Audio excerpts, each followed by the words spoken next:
পেরেছি। দিদি, তোমার ঘোষণাগুলো শুনলেই পেটে হাসির ব্যথা হয়। এবার কি বলবে? এবার কি বিয়ে করবে নাকি নতুন ব্যবসা খুলছো? তোমার ঘোষণার মানেই বিপদ। বলো এবার কি বলবে? এই শোনো দাদু, এবার তোমাকে পাড়ার চায়ের দোকানে গিয়ে বলতে হবে আমি পৃথিবীর সবচেয়ে সুদর্শন মানুষ আর আমি কমলাকে বিয়ে করতে চাই। কি বললে? এটা আবার কোনো কথা হলো? এভাবে লোকের সামনে বলতে বলছো? দাদু, তুমি তো সত্যিই সুদর্শন। এটা বলতে কি সমস্যা? ও দাদু, তুমিই তো পাড়ার হিরো। চায়ের দোকানের লোকজন তোমাকে দেখে হাততালি দেবে।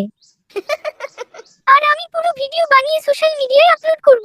তোমরা আমার জীবনটা পুরো সিনেমা বানিয়ে দিলে। আচ্ছা, চলি।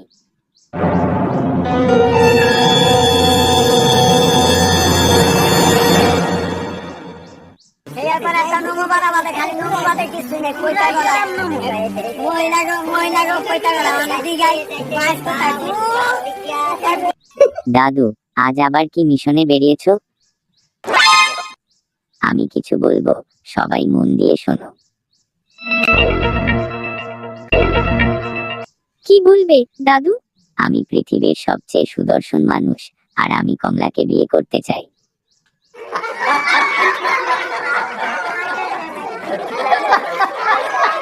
দাদু, এটা কি কমলার শর্ত নাকি তোমার নতুন চালাকি? দাদু, আপনাকে এখন সুদর্শন দাদু বলে ডাকবো।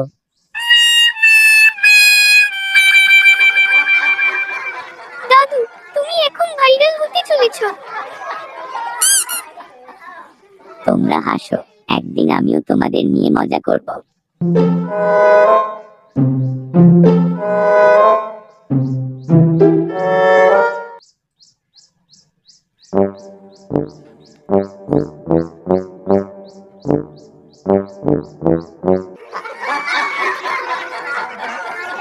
তোমাদের হাসি থামলো, এবার নিশ্চিন্তে বসতে পারি? একদম না, এবার তোমাকে বাজারে গিয়ে বলতে হবে আমি দাদু, আমি বিয়ের জন্য পুরোপুরি প্রস্তুত।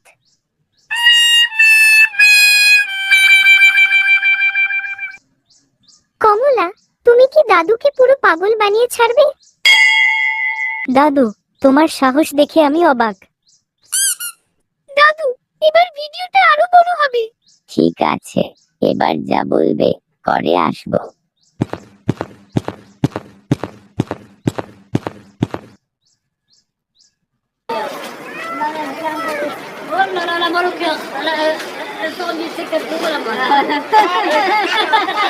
শোনো সবাই, আমি দাদু, আমি বিয়ের জন্য পুরোপুরি প্রস্তুত। দাদু, এই মাছটা আপনার বিয়ের উপহার। দাদু, আপনাকে দেখে মনে হচ্ছে বিয়ের বাজার জমে যাবে। তুমি এবার পাড়ার সেলিব্রিটি হয়ে গেলে।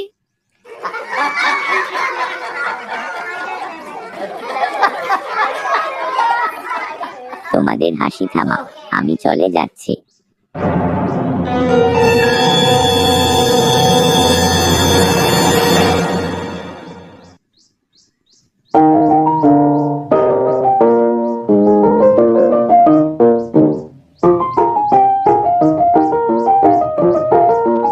এবার নিশ্চিন্তে থাকতে পারি তো?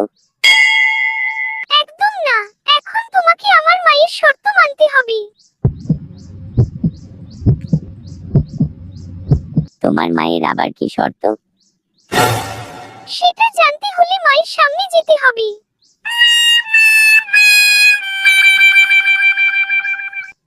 পরবর্তী পর্বে কমলার মায়ের শর্ত শুনে দাদুর কি অবস্থা হয়? থাকুন সাথে। পরবর্তী পর্বের ভিডিওটা দেখতে হলে আমার চ্যানেলটা সাবস্ক্রাইব করবেন।